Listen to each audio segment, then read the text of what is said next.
Grogre the Ogre.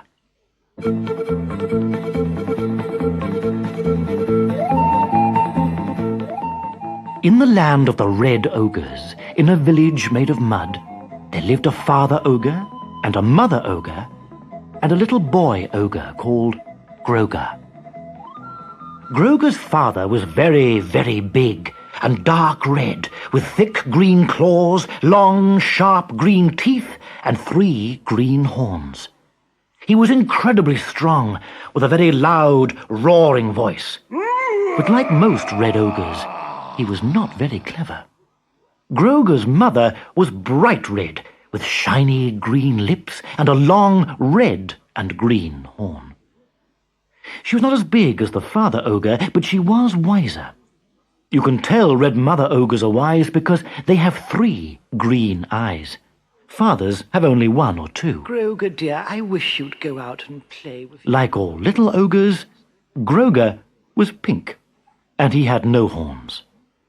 Yet, although he was small, he was a lot more clever than his father. He could read and write, add up and take away. 2 and 2 are 4. 4 and 4 are 8.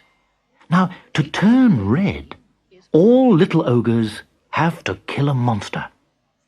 Grogre's father especially liked killing dragons, and he thought it was time that Grogre killed one too. But Grogre did not like killing things.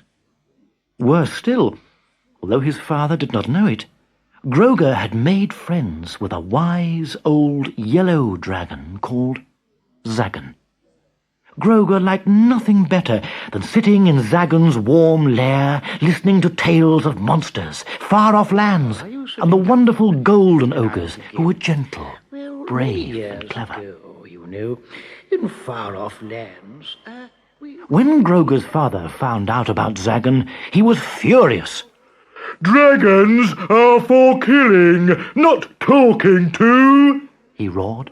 "If you want to be a big, strong ogre like me, you must slay that dragon."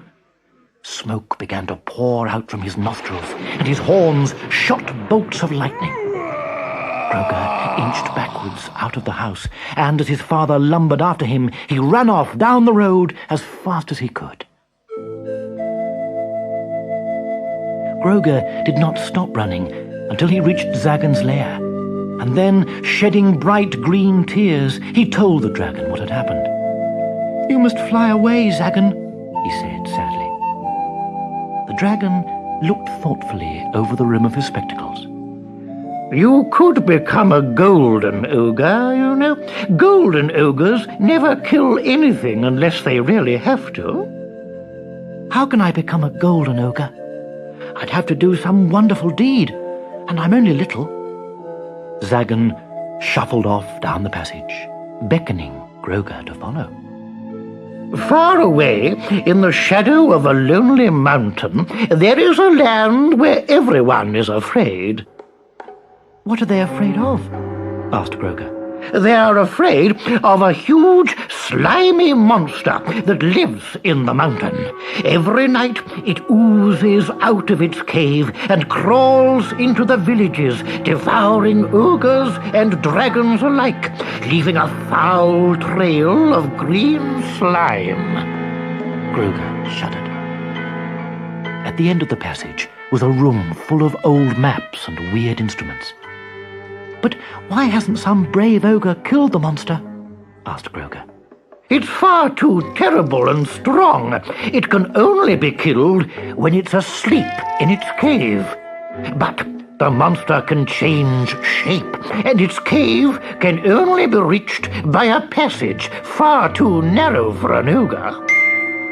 "But I might be small enough to crawl through the passage," exclaimed Grogre. The dragon nodded. "And I could kill it with my father's sword." Yes, but to kill it, you must plunge a sword into its very heart. And to reach that, you must crawl along a narrow passage, and then cross a slippery rock arch right over the sleeping monster. "I'll do it," cried Grogre, and he ran off to get his father's sword. When he got home, He peered anxiously round the door. His father was snoring loudly in a chair, and his mother was nowhere to be seen. So, tiptoeing to the big glass case on the wall, he quietly lifted out the sword, put on the belt, and crept back out again. Soon, Grogre was sitting astride Zagan's broad back, flying higher and higher over the mountains towards the setting sun. Their perilous adventure had begun.